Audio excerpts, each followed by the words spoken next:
بسم الله الرحمن الرحيم بالسند المتصل منا إلى الإمام الترمذي رحمه الله تعالى قال باب ما جاء لا تقبل صلاة بغير طهور. حدثنا قتيبة بن سعيد قال أخبرنا انا ہو تو اخبرنا انبانا پڑھا جاتا ہے، ثنا ہو یا نہ ہو تو حدثنا پڑھتے. اخبرنا ابو عوانہ عن سماک بن حرب قال الترمذی حدثنا حناد قال حدثنا وکیع عن اسرائیل.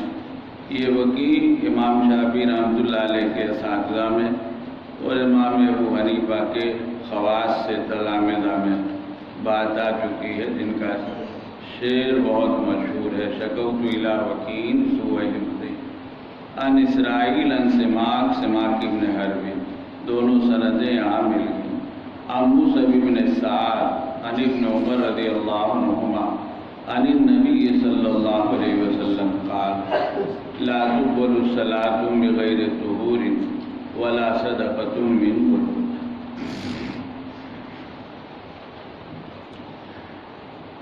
دو ٹکڑے ہیں. پہلا جملہ ہے اور ترجمہ یہی ہے اور یہاں یہی مقصود ہے جو کہ کتاب الطہارت میں ہے. اور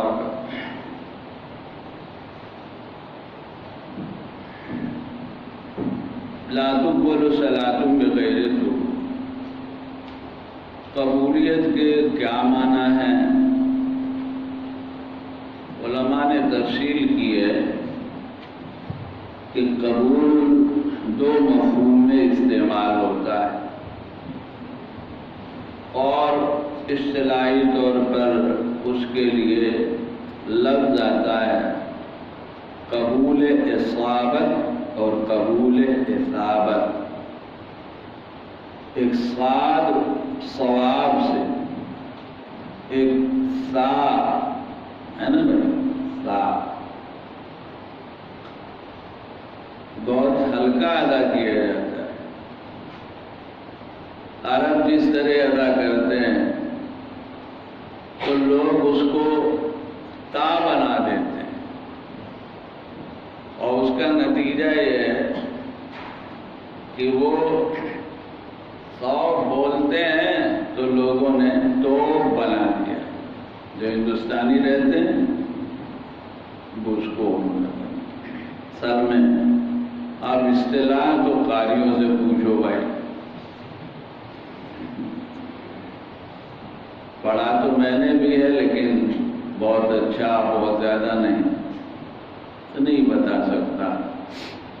لیکن مخرج کی ادائیگی میں اس برادری کے جو الفاظ ہیں،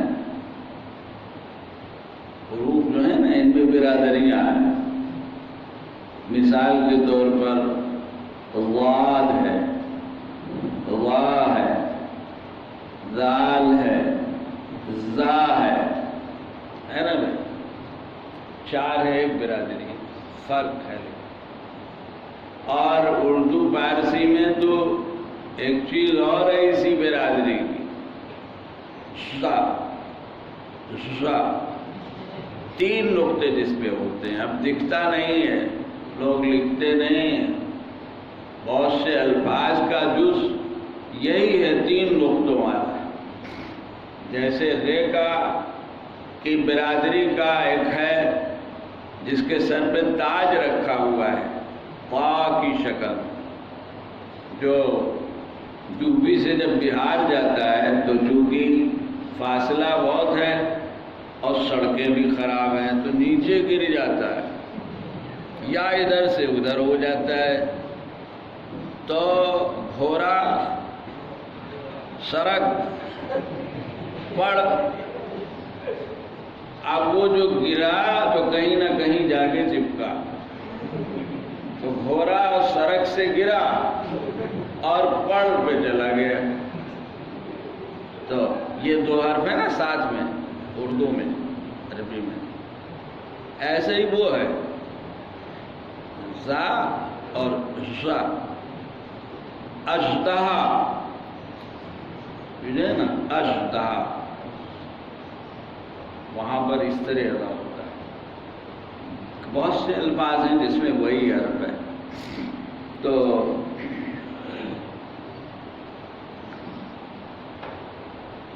سین اور تا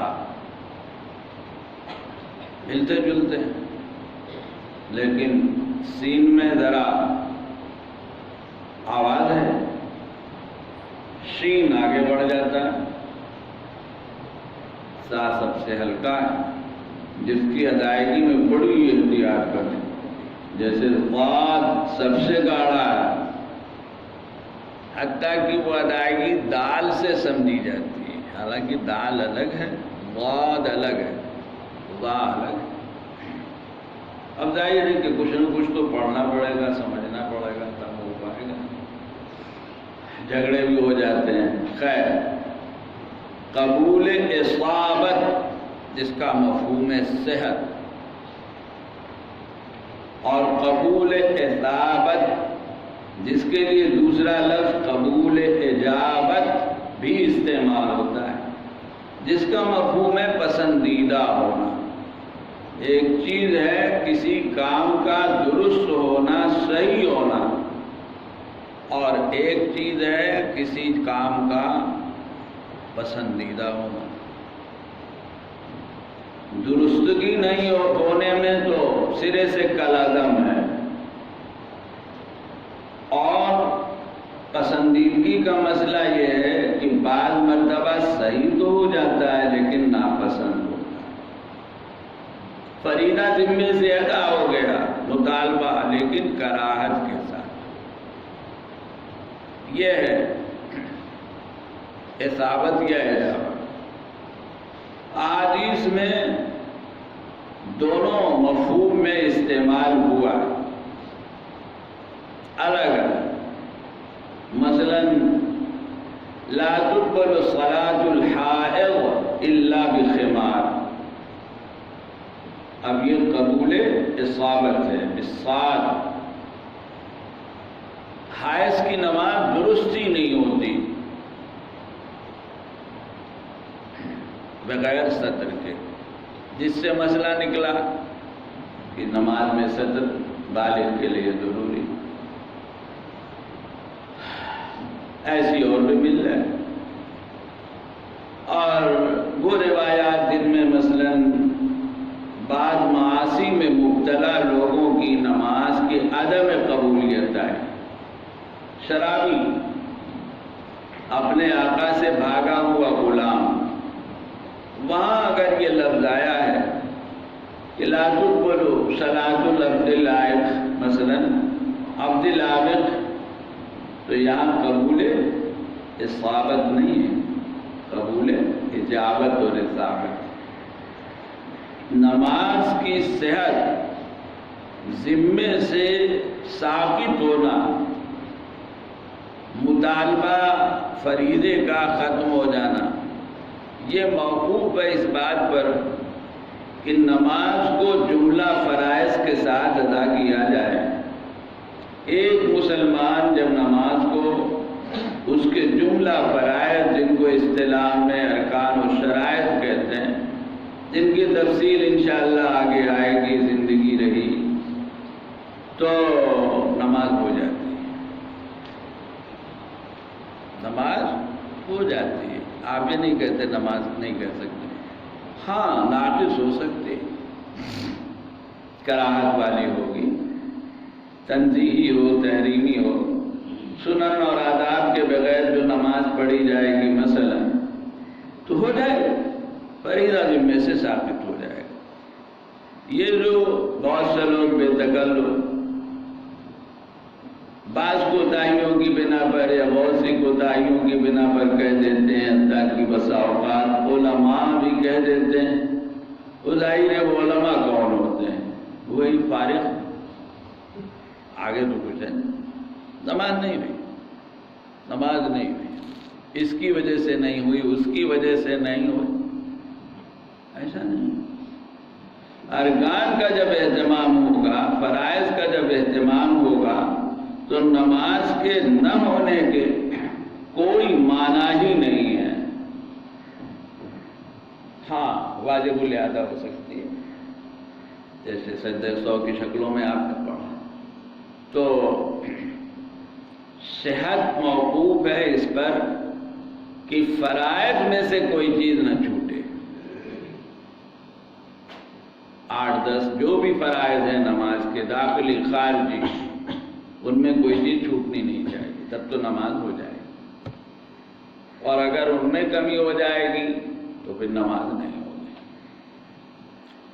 تو جہاں ایک آدمی ہے معاصی میں مبتلا ہے، کتنے لوگ ہیں جن کی عملی زندگی بڑی کمزور ہے لیکن نماز پڑھ رہے ہیں، تو کیا ہم یہ کہیں گے کہ تم تو شراب پیتے ہو، تم ایسا کرتے ہو، تم ویسا کرتے ہو، تمہاری نماز تو نہیں ہوتی؟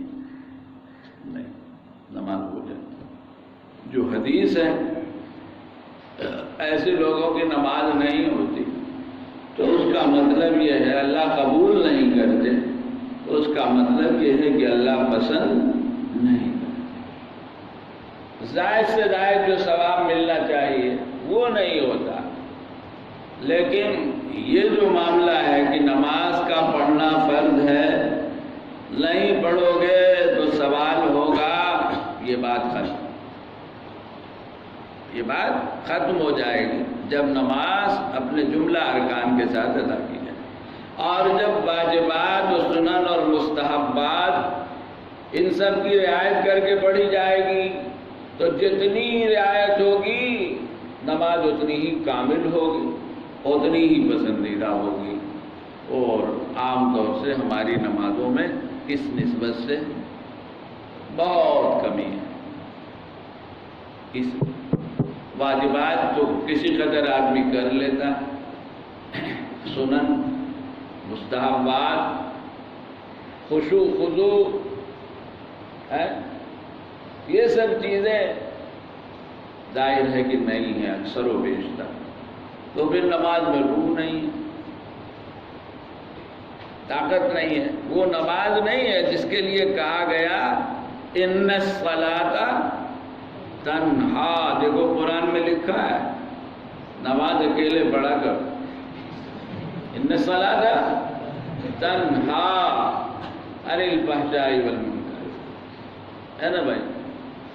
اور حضور صلی اللہ علیہ وسلم نے فرمایا بعض مواقع میں کسی کی بات آئی ایسا ویسا، فرمایا کچھ دنوں کے بعد اس کی نماز اس کو درست کر دیں۔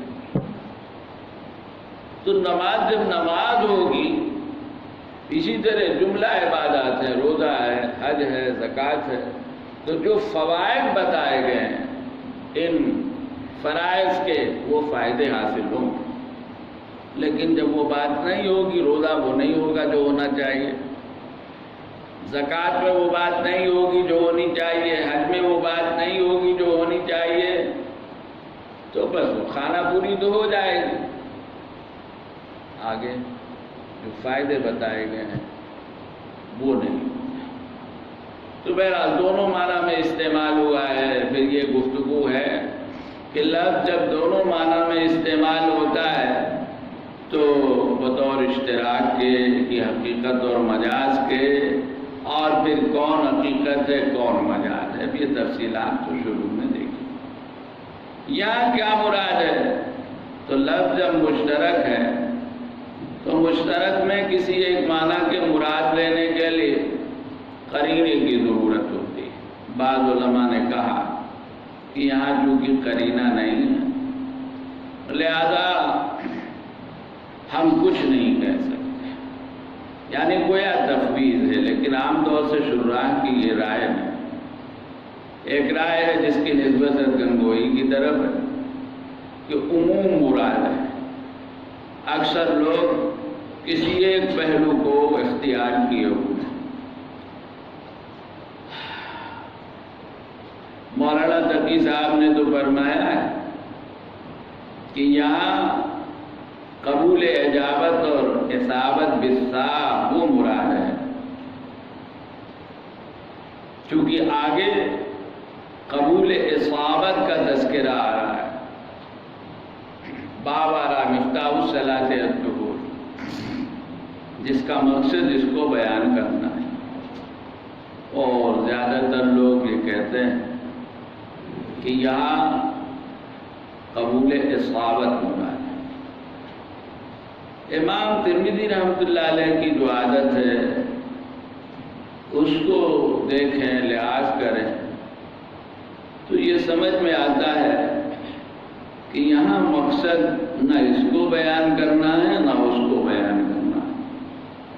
یہاں مقصد ہے نماز کے لیے طہارت کی کیا اہمیت ہے، اس کو بیان کرنا۔ امام ترمذی کی عادت ہے ہر مجموعہ ابواب میں شروع کے چند ابواب میں کچھ چیزیں فضیلت کی، ترغیب کی، ترہیب کی، تشدید کی، جیسا موضوع ہو اس کی بیان کیا کرتے ہیں۔ یہاں بھی یہی مقصد ہے کہ طہارت کی نماز کے لیے یہ اہمیت ہے کہ نماز بغیر طہارت کے قبول نہیں ہوتی، اس سے قطع نظر کہ کون سا قبول مراد ہے۔ آگے پھر ایک دو باب کے بعد پھر احکام کا بیان ہے، عادت یہی ہے۔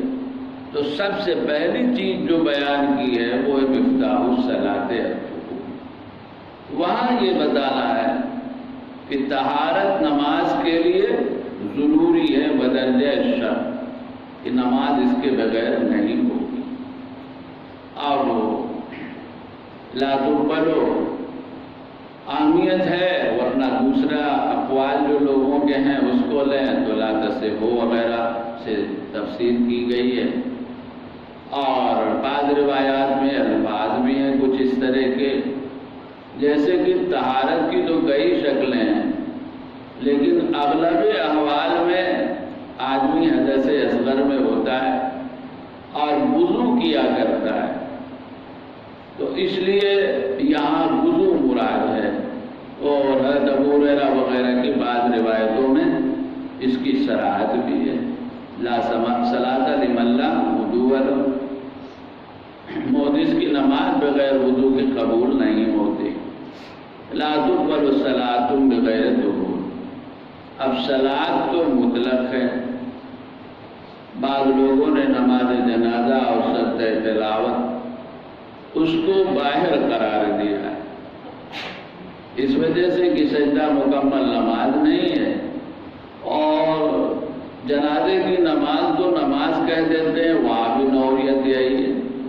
امام بخاری، شافعی، بعض صحابہ کی طرف بھی کچھ نسبت ہے فرق کرنے کی، لیکن عموماً لوگ اسی بات کے قائل ہیں کہ جس چیز پر نماز کا اطلاق ہے اور جو نماز کے بنیادی اجزاء میں سے ہے اس کے لیے طہارت ایسی ہی چاہیے جیسے صلاۃ مطلقہ اور عام نماز کے لیے۔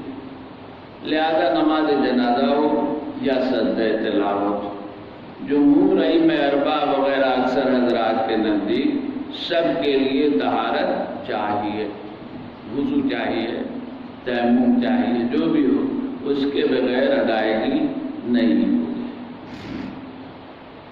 سجدہ نماز کا بنیادی جز ہے بلکہ روح ہے۔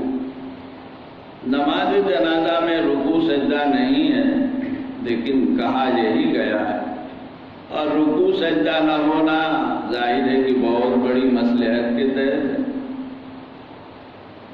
اس لیے کہ رکوع سجدہ کرو گے تو مردہ کے سامنے تو ایک سوال پیدا ہوگا، کیسا رکوع سجدہ ہے؟ یہ ایسی ہو جائے گا جیسے کسی قبر پر اور قبر کے سامنے اور قبر کے لیے سجدہ کیا جائے، منع۔ بعض لوگ جو سورہ فاتحہ کی قرأت کے قائل ہیں نماز جنازہ میں، کہیں کہیں یہ کہتے ہیں کہ جب نماز ہے تو پھر قرأت تو ہونی چاہیے، اور پھر وہ مثلاً حدیث سناتے ہیں لا صلاۃ لمن لم یقرأ بفاتحۃ الکتاب، تو ان کے لیے تو جواب یہ ہے پھر تو رکوع اور سجدہ بھی ہونا چاہیے، تو رکوع اور سجدہ بھی کرو۔ اگر ایسی بات ہے تو رکوع سجدہ تو تم بھی نہیں کرتے ہو، تو پھر ہم کو قرات کا مکلف کیوں بناتے ہو؟ کہ قرات کے بغیر کوئی نماز نہیں ہوتی تو نماز جنازہ بھی نہیں ہوگی، وہ الگ بات۔ لا تقبل الصلاۃ بغیر الوضوء، اب یہ طے ہو گئے، بغیر طہارت کے قصداً جانتے بوجھتے نماز نہیں ہو سکتی۔ کہیں کوئی مجبوری ہو تو تشبہاً ہو سکتا ہے۔ اس کے تحت ایک مسئلہ بڑی اہمیت سے ذکر کیا جاتا ہے، فاقد الطہورین کا۔ کبھی آدمی ایسے حالات میں ہوتا ہے کہ نماز کا وقت ہو جاتا ہے لیکن نہ وضو پہ قادر نہ تیمم پر قادر، وہ جگہ نہ پانی ہے اور نہ تیمم کے اسباب ہیں، بلکہ جکڑا ہوا ہے، اٹھ بھی نہیں سکتا، کیا کرے گا ایسا شخص؟ کیا کرے؟ تو اس میں چاروں مذہب میں الگ الگ آرا ہوتا ہے، اکثر و بیشتر تو اختلاف ہوتا ہے تو دو تین ایک ساتھ ہوتے ہیں، لیکن کبھی ایسا بھی ہو جاتا ہے کہ چاروں کی چار رائے، یہاں بھی کچھ ایسے ہی۔ امام مالک رحمۃ اللہ علیہ کا قول کچھ یہ ہے کہ نہ ادا ہے نہ قضا ہے، اور اس کے مقابلے میں امام شافعی رحمۃ اللہ علیہ کے ہاں جو ایک معروف قول ہے راج، وہ یہ ہے کہ ادا بھی ہے اور قضا بھی ہے۔ فی الحال جیسے ممکن ہے کر لو، بعد میں جب حالات ہوں گے تو قضا کر لیں۔ امام احمد فرماتے ہیں کہ صرف ادا ہے، اور امام ابو حنیفہ رحمۃ اللہ علیہ کے ہاں صرف قضا ہے۔ البتہ ایک قول اور ہے حنفیہ کے ہاں، اور بات آتی ہے کہ اصلاً یہ صاحبین کا قول ہے، اور جس کی طرف امام صاحب نے رجوع کیا ہے وہ یہ ہے کہ فی الحال تو تشبہ ہے، بعد میں پھر ادائیگی ہے بطور قضا کی، یعنی حید بناؤ نمازی کی۔ تشبہ بعض مواقع میں شریعت نے حکم دیا، تشبہ بالمصلی جو ممکن ہے، کوئی چیز باضابطہ ثابت نہیں ہے، وہ ظاہر ہے کہ اختلاف وہیں ہوتا ہے جہاں صاف بات نہیں ہوتی، واضح اور مضبوط نہیں ہوتی۔ تشبہ کی چیزیں کچھ آئی ہیں جن سے استدلال کیا گیا ہے۔ دوسرا مسئلہ جس کو لے کر حنفیہ پر یا جو بھی ان کے موافق ہیں ان پر اعتراض ہے، وہ یہ ہے کہ آپ نے مسئلہ پڑھا ہے کہ ایک شخص کو اگر اثناء نماز حدث لاحق ہوتا ہے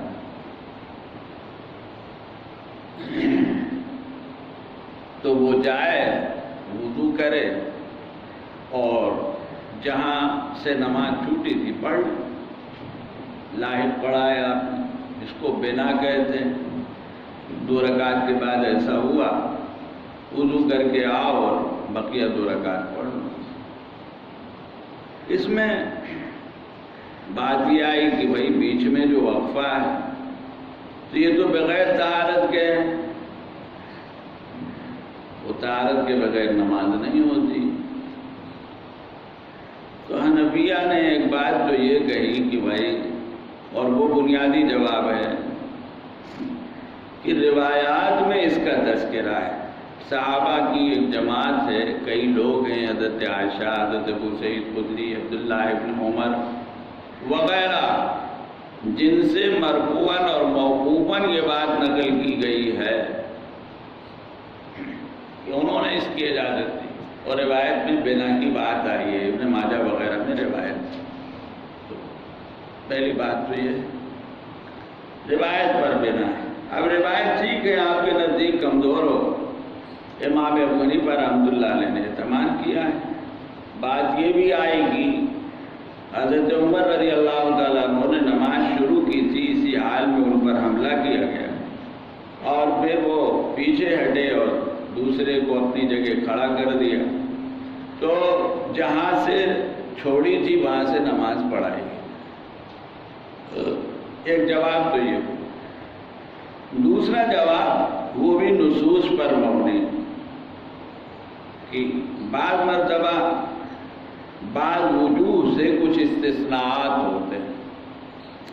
نماز کے حال میں آپ نے پڑھا ہے کہ عمل کثیر مفسد ہے، مبطل ہے، اس کی تفصیل میں اختلاف صحیح لیکن ہے اپنے جگہ پر، 3 قدم چلنا ہے، اس سے زائد چلنا وغیرہ۔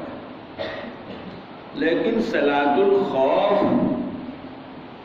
آپ نے پڑھی، تو صلاۃ الخوف میں کیا ہوتا ہے؟ نماز میں نقل و حرکت ہوتی ہے، جو بھی شکلیں ہیں، بہت سی شکلیں ہیں، حنفیہ کے ہاں دوسروں کے ہاں کچھ اختلاف بھی ہے۔ ہمارے یہاں جو چیز معروف ہے وہ یہ ہے کہ ایک جماعت دشمن کے سامنے، ایک امام کے پیچھے، اور 1 رکعت پڑھ کر امام کے پیچھے والی جماعت دشمن کے سامنے جائے، دشمن کے سامنے والی آ جائے اور پھر امام کے ساتھ نماز شروع کرے۔ امام جب سلام پھیرے تو دونوں جماعتیں اپنی اپنی رکعت پوری کریں گی۔ تو اب پہلی جماعت 1 رکعت پڑھ کر نقل و حرکت کر کے مورچے پہ گئی ہے، اور ہو سکتا ہے کہ وہ مورچہ قبلہ رخ نہ ہو، لیکن نماز میں ہے۔ جب تک جنگ کی نوبت نہیں آتی تب تک وہ نماز میں۔ امام نے سلام پھیرا تو وہ اپنی چھوٹی ہوئی رکعت ادا کرے گا۔ تو آخر ہو رہا ہے کہ نہیں ہو رہا ہے؟ منع ہے، لیکن اس کی اجازت دی گئی، اور یہ نصوص سے ثابت ہے، کوئی انکار نہیں کر سکتا۔ اسی طرح یہاں بھی ہے، یہ استثناء ہے، اور سب سے بڑی بات یہ ہے کہ قیاس کی بنیاد پر نہیں بلکہ روایت کی بنیاد پر یہ استثناء ہے۔ لا تقبل صلاۃ بغیر طہور ولا صدقۃ من غلول الا اللہ طیب لا يقبل الا الطیب۔ حرام مال، اس سے تو اس کو نفرت ہے، یہ بہت بڑی گستاخی ہے کہ حرام مال اس کی رضا کے لیے دیا جائے، تو وہ نہیں قبول کرتا۔ یہاں بھی وہ ساری تفصیل ہے، حالات کو دیکھ کر قبول اصابت اور اجابت وغیرہ۔ غلول کہتے ہیں کہ اونٹ کی چوری، پھر توسع، دوسری چیزوں کی چوری، پھر مجازن مال غنیمت سے چوری، یہ اس کے اطلاقات ہیں الگ الگ، وہ حاصل یہی نکلتا ہے۔ ہر صورت میں وہ بات پائی جا رہی ہے۔ حدیث میں تخصیص اگر ہے اور مقصود تو مال حرام ہے، تو موقع محل میں کوئی بات ہو یا شدت کی بنا پر اگر غلول سے مال غنیمت مراد لے لیں، تو بات یہ آئی ہے کہ مال غنیمت میں جو سارے مسلمانوں کا حق ہوتا ہے، جو غنیمت کا ایک حصہ ہوتا ہے، جو بیت المال میں جائے، ورنہ کل کا کل، تو جس مال میں سب کا حصہ ہے، حتیٰ کہ چوری چور کا بھی حصہ ہے، جب اس مال میں ناحق تصرف کر کے اگر صدقہ کیا جائے وہ پسند نہیں ہے، تو دوسرے کے مال میں تصرف کر کے جو صدقہ ہوگا وہ بدرجہ اولا پسند نہیں کیا جائے گا۔ ولا صدقۃ من غلول، کسی کے پاس اگر مال حرام ہو، پیسے تو اور بھی ہیں، تو وہ کیا کرے تو معلوم ہے اس کو صدقہ کرے. کیا مطلب؟ صدقے کے محل میں دے دے، صدقے کی نیت سے نہیں، بلکہ اس نیت سے دے دے کہ میں بری و ذمہ ہو جاؤں. اصل تو بات یہ ہے کہ جس کے پاس کسی دوسرے کا مال ہو، اسے پتا ہو کتنا ہے، کس کا ہے، تو رشوت ہے، سود ہے وغیرہ ذالک. تو پہلا حکم تو یہ ہے کہ جس کا ہے اس کو پہنچاؤ، تبھی بری ہوگی. اور اگر یہ ممکن نہیں ہے، پتہ نہیں چل سکتا، تو اپنے کو بری و ذمہ کرنے کے لیے ضرورت مندوں کو دے دو. لقطہ کا جو حکم آپ نے پڑھا ہے اس میں یہی ہے. ثواب اصلاً اس کا ہوگا جس کا مال ہوگا، اور جو اس ناجائز کو اپنے پاس سے ہٹانے کے لیے ایسا کرے گا تو اس کو اپنے آپ کو حرام سے بچانے کی نیت سے جو تصرف ہے اس کا ثواب ملے. صدقے کی نیت نہیں کر سکتا. رشوت، سود وغیرہ جس کے پاس ہے وہ صدقے کی نیت کرے، یہ درست ثواب کی نیت کرے. اس میں تو بات آ گئی ہے یہاں تک کہ ڈر لگتا ہے. یخشا علیہ الکفر، بہت بڑی گستاخی ہے بارگاہ خداوندی میں. ایسے ہی ہے جیسے دنیا کے کسی حاکم کے سامنے بطور تحفے کے نجاست پیش کی جائے، گندگی پیش کی جائے. حرام ایسا ہی ہے. صدقہ اللہ کو خوش کرنے کے لیے، اللہ صدقے سے بہت خوش ہوتے ہیں، بہت خوش ہوتے ہیں. تمام بلائیں دفع ہوتی ہیں طرح طرح کی، لیکن حلال کمائی کا صدقہ، نہ یہ کہ چرا کر ان کا لے کے. لا تقبل صلاۃ بغیر طہور ولا صدقۃ من غل، حرام مال سے صدقہ اللہ قبول نہیں کرتے. قال حنان فی حدیثہ الا بطہور، بات آ گئی تھی. دو استاد ہیں، قتیبہ ابن سعید نے بغیر طہور کا لفظ روایت کیا ہے، اور دوسرے استاد ہیں حنان، انہوں نے لا تقبل صلاۃ الا بطہور کا لفظ استعمال کیا. قال ابو عیسیٰ ھذا الحدیث صحیح فی ھذا الباب. روایتیں اور ہیں. حضرت ابو ہریرہ کی روایت صحیحین میں ہے.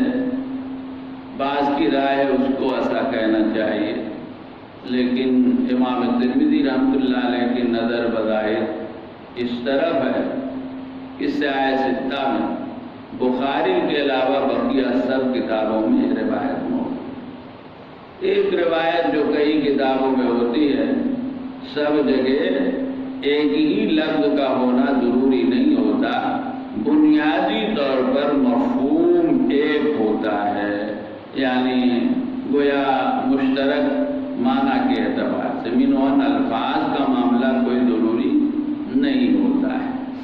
اصح و صحیح فی ھذا الباب و احسن، بات آ گئی تھی کہ ترمذی نے اس طرح کی بات کہی ہے، دوسرے حضرات کہتے ہیں، تو ہر موقع پر اصطلاحی صحت اور حسن مراد نہیں ہوتا، بلکہ جو روایتیں ہیں ان میں سب سے اچھی یہ روایت ہے، اور بسا اوقات جتنی روایتیں ہوتی ہیں اس مضمون کی وہ سب کے سب ضعیف ہوتی ہیں.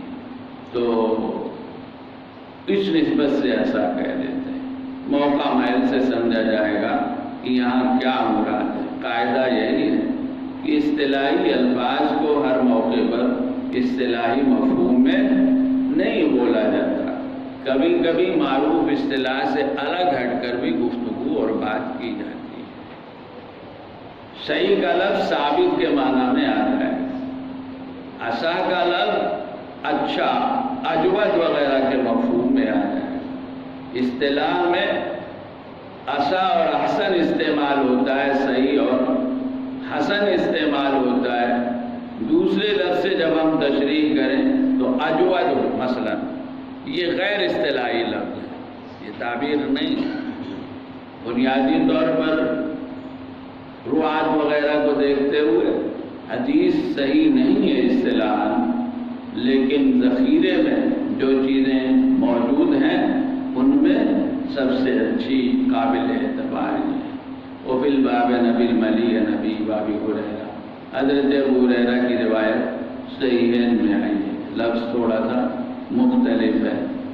اور حضرت انس کی ابو الملی ابن اسامہ اسمہ عامر ویقال زید بن اسامہ بن